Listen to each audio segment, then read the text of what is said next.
A Justiça decreta a prisão preventiva do anestesista flagrado abusando sexualmente de uma paciente durante um parto no Rio de Janeiro. E até agora, já são pelo menos 6 mulheres que denunciaram o médico. O médico foi levado para o presídio de Bangu 8. Amanda Oliveira nos traz os detalhes. Já está preso no complexo de Ericinó, na zona oeste do Rio, o médico anestesista acusado de estuprar uma paciente durante uma cesárea no Hospital da Mulher, em São João de Meriti, na Baixada Fluminense. Nesta terça-feira, a Justiça do Rio converteu em preventiva a prisão de Giovanni Quintela Bezerra, de 31 anos. Ele foi encaminhado para Bangu 8 e ficará sozinho em uma cela por medida de segurança. A delegada Bárbara Lomba diz que Giovanni estava sendo observado há um mês pela equipe de trabalho que já desconfiava da conduta dele. Uma das integrantes da equipe da enfermagem começou a observar mais de perto.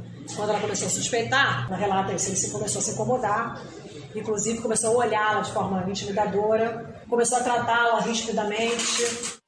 Segundo a diretora do Instituto Liberta, Luciana Temer, os flagrantes de abuso sexual são raros e a incerteza de que o culpado não será punido faz com que muitas mulheres acabem não denunciando o agressor. Se a nossa sociedade tivesse um sistema real de acolhimento dessas vítimas, para que elas tivessem coragem de falar, que elas tivessem a certeza da punição do culpado, a gente está falando de um caso pontual, muito sério, grotesco, e que a tecnologia permitiu que a gente visse. O que eu tenho insistido é, a gente precisa falar todo dia de violência sexual. São mais de 4 meninas de menos de 13 anos estupradas por hora no país. Este é um dado estarrecedor. Cerca de 10% dos casos são denunciados.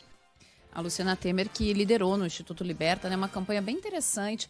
Ela pedia para pessoas anônimas, pessoas todas, gravarem contando uma história de abuso que tenha sofrido. E por que ela tentou fazer essa campanha, que, claro, é muito difícil? Para que você entenda que isso é muito mais comum do que você pensa. Se você convive com mulheres, tem intimidade com mulheres, converse com essas mulheres. É muito provável que alguma mulher do seu círculo de intimidade já tenha sofrido algum tipo de abuso e não tenha conseguido falar sobre isso. Foi bem interessante essa campanha dela, quando ela tentou mostrar isso, né? Porque é muito, muito, muito mais comum do que a gente imagina. Agora é impressionante, né? Eu estava vendo reportagem do jornal O Globo, a gente até chegou a mencionar aqui em algum momento na nossa programação, falando...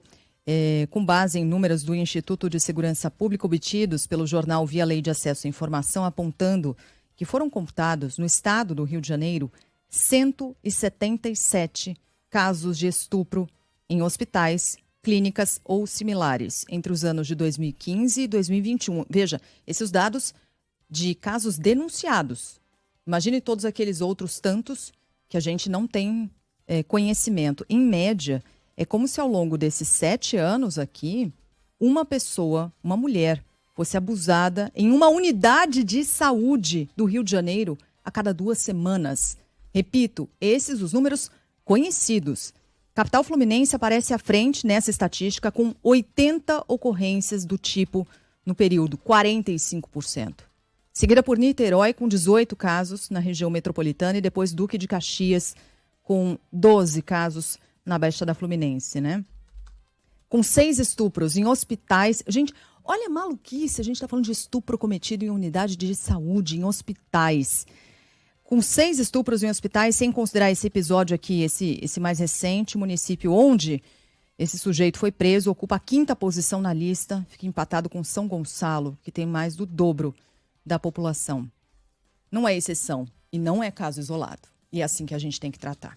Tem muita gente assim, por que vocês estão se referindo a ele como médico, né? Ele é um criminoso. Sim, ele é um criminoso, mas neste caso é essencial falar a profissão. Porque Sim. É isso, porque a gente está falando de um contexto e que ele usou desse contexto para cometer o crime, primeira coisa, né? E de um contexto que é muito... Eu lembro de ter acompanhado aqui em São Paulo a CPI que investigou casos de abusos nas universidades de São Paulo.